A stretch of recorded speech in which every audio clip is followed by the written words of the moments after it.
revenez nous voir. D'accord. Suivant. Je voudrais des Hawaïens wavy.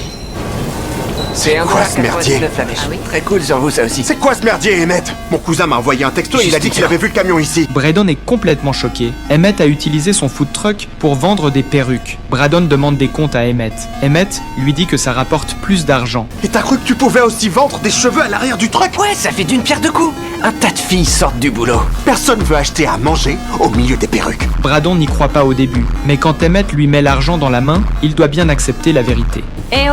Eh oh, j'attends toujours mes Hawaïens wavy. Tu l'as entendu? Donne à la cliente ce qu'elle veut. Il guère le food truck dans une autre rue. Braden regarde le chèque de $50 000 qu'il tient. Il est perplexe. C'est pas possible. Qu'est-ce qu'il y a? 50 000? Quoi? Ah, attends, tu sais d'où ça vient? Oh, mon vieux, j'en reviens pas. Ce chèque vient de Perry, le riche homme d'affaires local. Perry avait promis d'aider Braden pour son business de tacos. Mais ce qui l'étonne, c'est que Perry n'avait promis que $10 000.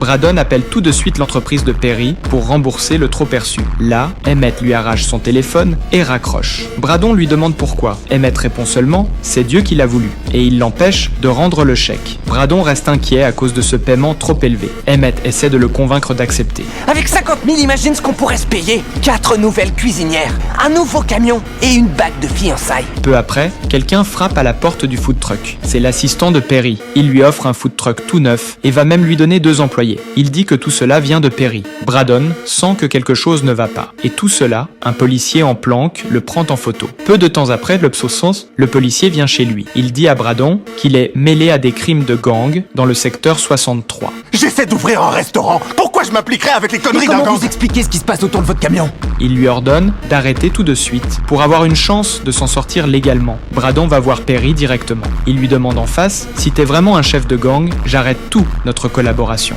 Braden vend des tacos. Il ne veut pas toucher à des trucs illégaux. Tu veux pas de mon fric? C'est ça, ouais. Ok, assure-toi seulement de me rembourser le montant du nouveau camion, 75 000, plus les 50 000 que j'ai versés sur ton compte, plus 20% d'intérêt. 20%? Perry menace de s'en prendre à sa famille s'il ne rembourse pas. Mais en même temps, il lui propose une autre option. Un vrai restaurant en dur, dans Westloop.